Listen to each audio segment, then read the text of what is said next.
Welcome to the In My Opinion Show with Ronald Barrington Robinson and friends, seen on the internet 24 hours, 7 days a week. I would like to say thank you for our millions of viewers worldwide for supporting this show. I want to introduce our very talented co-host, Ms. Jackie Williams. Hello, everyone. And Mr. Henry Hatter. Hi, Ron and Jackie. It's good to be here. Thank you. America the Beautiful. Let's take a candid look at what is happening in America and around the world. Here in America, we have lone wolves, adults killing hundreds of innocent people. We have school-aged children killing dozens of innocent schoolmates at schools. We have thousands dying of opiate use. If that's not enough, we have law enforcement killing thousands of citizens a year. We have a president that can't tell the difference between a lie and the truth. The U.S. has thousands of men and women stationed around the world claiming to spread democracy. We have a foreign power, North Korea, threatening to destroy the U.S. with nuclear bombs.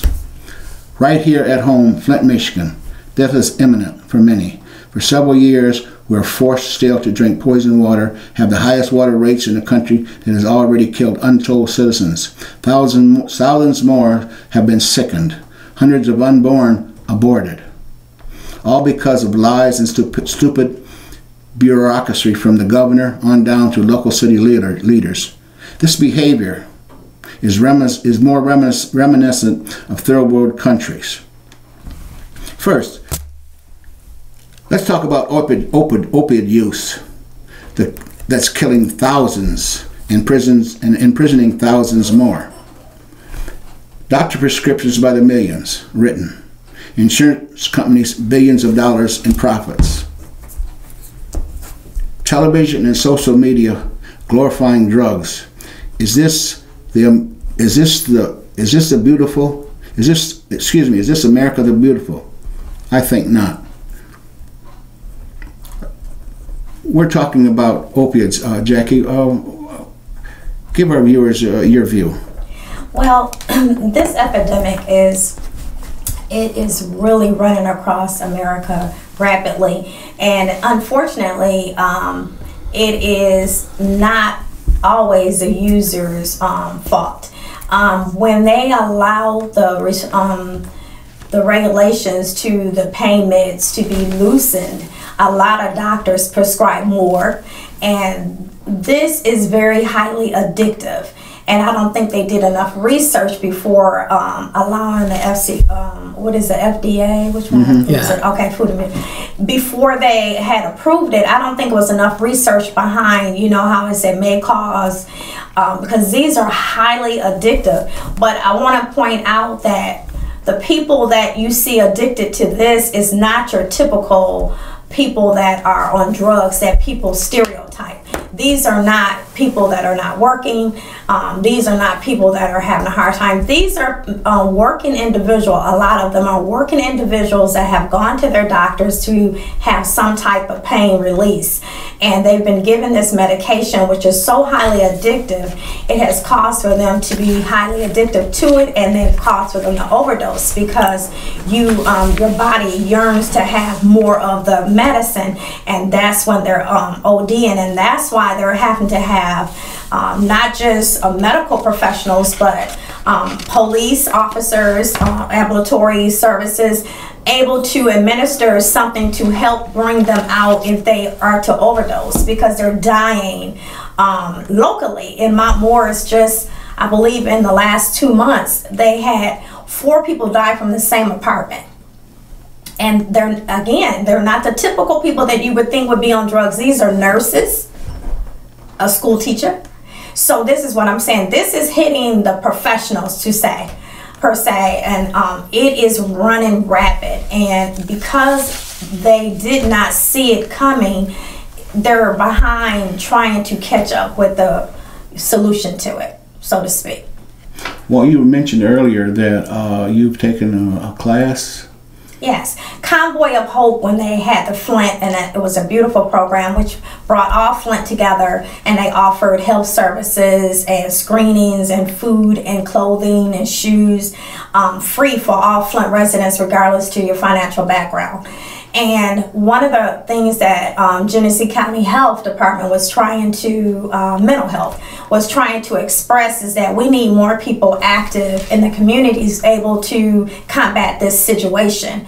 So they had opportunities for people to be trained to help an overdose victim, and they also had kits that were free of charge. And I took that opportunity to be a respondent, and I'm certified, and I have the meds on me to be able to bring somebody out of an overdose status. I have a question. If people feel in need, okay, or they need somebody to talk to, or they need some medical attention, what would you suggest that they... Genesee County Mental Health has a health line that you can talk to, and then they have like suicide branches, so it branches out, so you can call and say you're having a problem with this addiction, and then they have areas where you're suicidal. They have like all types of things set up through the Genesee County Mental Health, so it's just an excellent program that they have available for people in Flint. Mr. Hatter, what are your thoughts? Well, thank you. Mine are, first of all, going to be in the way of questions to Jackie, because she's the subject matter expert here. Mm-hmm. Jackie, how does the type of opioid drugs that has now become an epidemic in Genesee County and elsewhere in Michigan, how does that drug differ from drug combinations of cocaine? Well, cocaine and one is probably closer to being a legal drug, and the other is probably under the table type of drug. Right, because if you were to seek out cocaine, you would have to illegally do it, and you would spend money to do it. Opiate, you can use your insurance card. Mm-hmm. So it's rapidly available to people because they just go and get it filled, versus having to track down someone who is selling illegal drugs. In your opinion, which drug is most vulnerable to the population, including kids and all people? Prescription, because it's easier to obtain. It's everywhere. It's everywhere. Ubiquitous. Because people go to the doctor, and then that back to, I think we talked prior to the show starting, we were talking about how it's your responsibility. You know, and when I say yours, my responsibility is Ronald's, is you know, Henry's. When your doctor give you a prescription, it is your due diligence to check the warning label. When you see those commercials, may cause dizziness, don't just dismiss that. You want to make sure you're checking to see what has been researched, because everything that's on the warning label, I want to make sure you hear this, has happened. Did you know that? Everything they put on the warning label has happened, and that's why it's recorded on the warning label. So this is not something they're just putting out there to scare you. These things have taken place, and they know that more things could possibly take place. So do your due diligence and make sure that just because your doctor is prescribing something, if it's causing for you to be knocked out for unlimited amount of hours, and you're losing, you know, you're losing data in your mind of what's going on, be good and call your doctor. Due diligence, make him give you something else, or lesser the dosage. You don't have to take stuff if you're not in pain. You don't have to take it. I mean, you know, consult your doctor and tell them, give me something less, you know, potent, and they can do that. And also, don't use other people's drugs. Okay, I can speak from facts. When I got hurt on the job, okay, I was prescribed some medication. I took maybe 2 doses, all right, 2 pills, and immediately I started feeling funny. But what I did was I immediately called the doctor and told him that, listen, this is not, I can't take this stuff, okay? And I was told to flush them, in which I did, and I'm glad I did, because anytime you're taking medication, as Jackie mentioned, you know, you're feeling something other than what you should be feeling in your mind. Consult your doctor and see what he or she has to say. Now, there are 84,000 kids in Genesee County, school-age kids, K through 12. What do you tell students? Now, they're probably listening to you right now. What do you tell students about the danger of opioids and how you resist them Because and what to look for.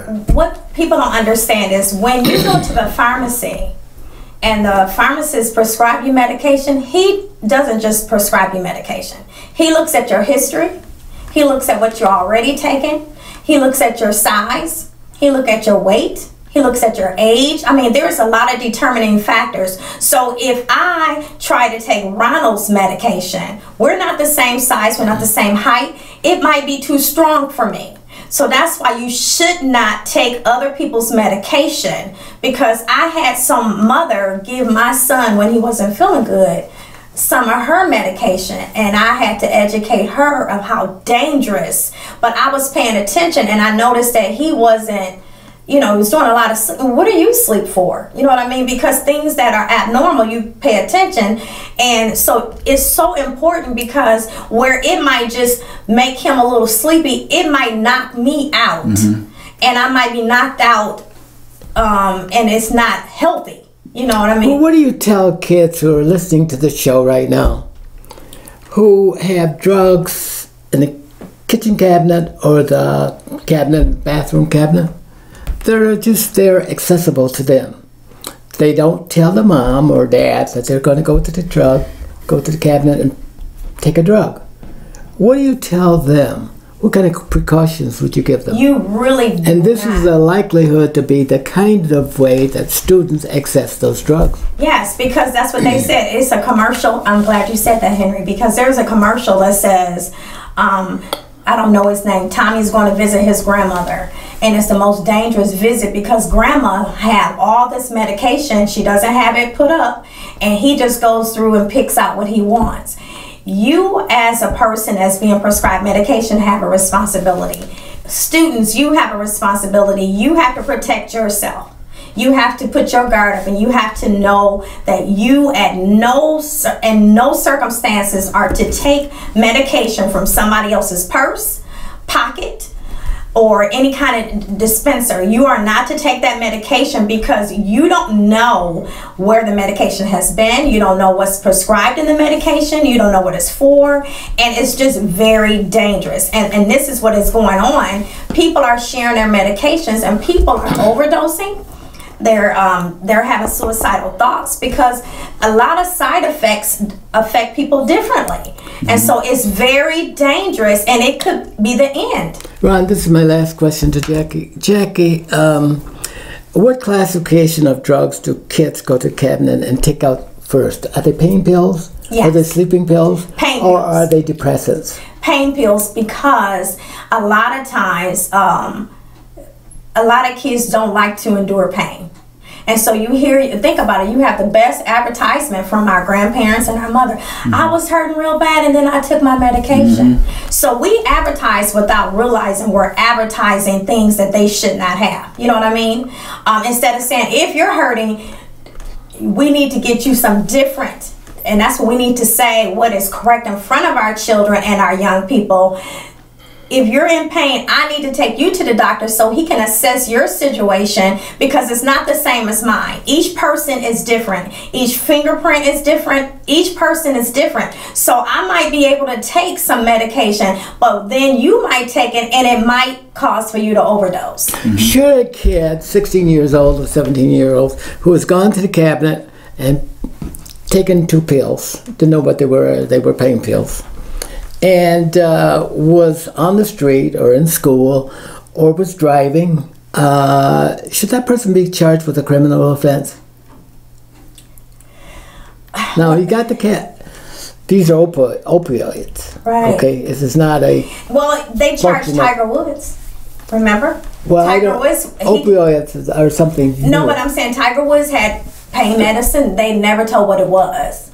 But Tiger Woods had some pain medication, and he was driving, and they charged him and put him in jail. Should students exposed to the same kind of drugs I'm thinking they should be. And the reason why I'm saying that is because if you don't put guidelines, people are going to continue to cross them. But that's the law. The law has to do that. Yes. But my question is, should kids be charged if they have access? It's a crime. Or should the parents be charged? No, because both should be charged. Okay, no, we need to think through this. No, because I'm saying you should charge, because My doctor tells me when I get my medication, they tell you, put your medication up where it is not accessible to children or people that are not taking this medication.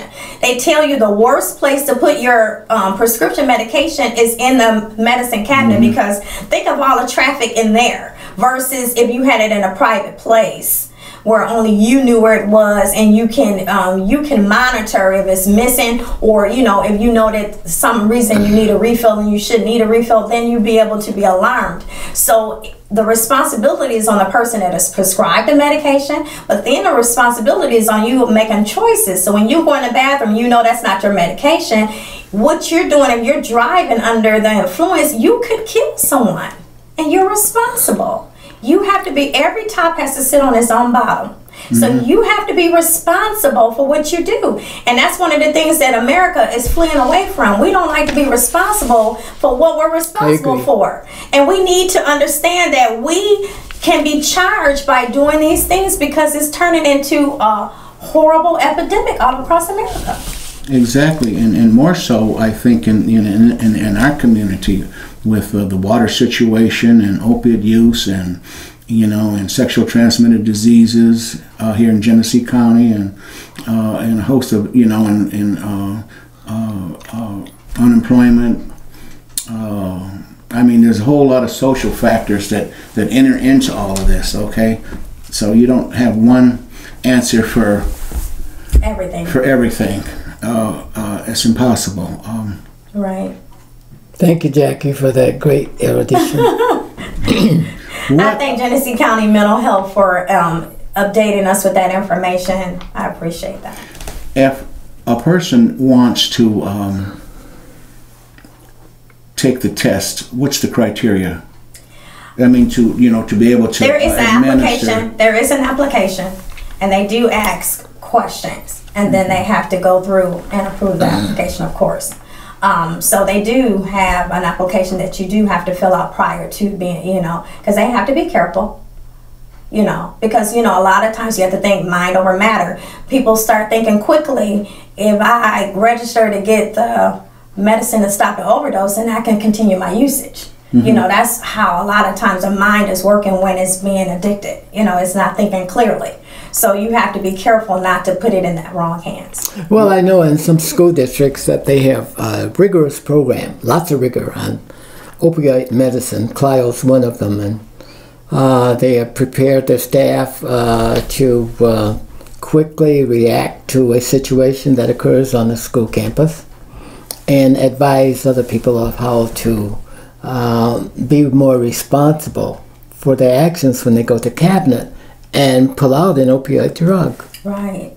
I think that's the first step. You need to educate your public first. And then from there, you make a determination of whether this is a criminal offense, at least for schools, Well, and then when you say educate your public, parents, it is so important for you not to be in denial. Please don't say what your kid will not do. Because in the presence of us, a lot of things they will not do. But out of our presence, peer pressure will change a lot of their minds. And you don't know what your child is facing. And bullying is in school. So you don't know what they're combating. So please don't just do the denial and just not prepared to have this conversation. Because this needs to be a dinner topic. And it needs to happen more than once a month. It needs to happen weekly to reinforce how important it is for you not to take prescription drugs that are not prescribed to you, and not to abuse the ones that are prescribed to you. And Ron, excuse me, my last thought. This is really a good discussion, because we're talking about our kids. And we've talked a long time that we need to focus on our kids, improving the quality of life for them, and also training them so they don't make the mistakes that others have made in the past. And also to make sure that our kids don't get a felony before they get to be 21. And I don't think people understand that. I deal with so many people who receive felonies at 18. Yeah. And I need people to understand that regardless to how you receive these felonies, unless you go through an expunging class and it qualifies, you are with that felony for the rest of your life, and it will close many doors. Close many doors. Also too, children nowadays are much smarter, it appears, than than than when I was coming up, or we were coming up. Okay, because they have all of these influences. All right, that are hitting them in the face every day. Whether it's social media, television, friends, and that. What are some of the questions on those tests, or not tests, but those to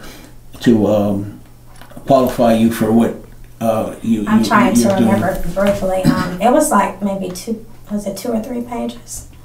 It asks about, if you're married, how long have you lived in the house, because that's important. Because a lot of people who are not stable in their thinking, they tend to move a lot. And they were kind of giving me reasons why they had these on there. And I was like, oh, that's really good information. So they asked to see if you're stable. They want to make sure you have a driver's license, make sure that, you're being a responsible citizen first. Because a lot of times when you have an addictive personality, you're not responsible in a lot of areas. So most people that are living day by day are not handling long term. The more you talk about that, the more questions I think of. But that's dedicated to adults. But we want to save our kids. That our focus should be on our kids first. Right. And because the consequences are far more outreaching. But the focus is on the kids. But what it is our parents have left the home. They left the responsibility, and they've transferred it to the schools. They transferred it to their friends. They transferred it to the street.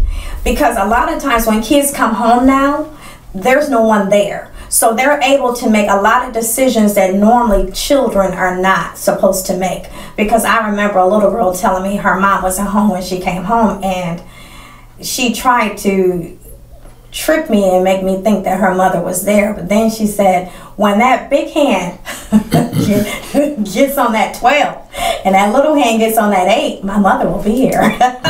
So that's been taught. Do you understand what I'm saying? So we have to re-educate parents of what parenting is, because a lot of times they think that if a kid is a little smart, then they're able to make mature choices. They're not. They're still children. They still have the mindset of a child, and that's how they think. They think like a child, so they make mistakes. So they see you gobbling up a whole bunch of pills. A lot of times kids want to be like the parents. They're going to gobble pills because this is what you've done in front of them. You haven't worked and you sat on the couch. That's what they want to do because they mimic the people that are in their lives. They're not going to mimic something they don't see. And that's important. That's why we are teaching our kids even when we're not talking. Exactly, exactly. What should schools do more of to protect the kids, and how the Department of Health and the police department all are tied into this process because they all have a role to play? Right. What should they be doing, each one of them, to improve the quality of life who are inflicted with the use of this? I think funding, because they were talking about all this new funding that's coming down. I think there should be funding for truancy. Remember truancy? Because what it is it's making sure that when kids are home, somebody's there to make sure that they're not there making bad choices and they're not there taking care of themselves, that somebody responsible is responsible for the children, that they watching what they're doing, they're watching, because look at 3-year-olds shooting each other. If a parent is around and if you're being safe and you're doing the things that we're supposed to do, these things can be avoided. Shooting a 3-year-old can be avoided because you can have your gun, if you are a gun holder, you can have your gun locked up in a safe place where your 3-year-old should not be able to access your gun. And I mean, so it's so many things that we can do to educate people who forget. Because what it is, a lot of times, they said that everybody don't have the same knowledge. So just like the newspaper reaches out from a 4th grade level, is it 4th grade level?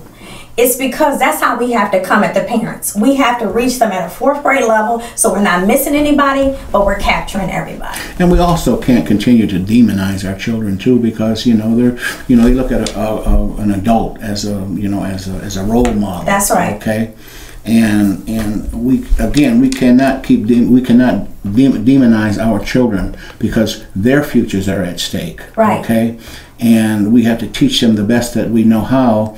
All right, positively, that look, that's mom or daddy or grandma's medication, all right, and also count your pills, because you don't know what's on your children's minds. You know what I mean? Go in there and open up that bottle and count them every day. That's good. That's and good. Make sure that you know that you have what's supposed to be in there. Okay, because as Jackie mentioned, you know what I mean. These are children. All right, and they think like children.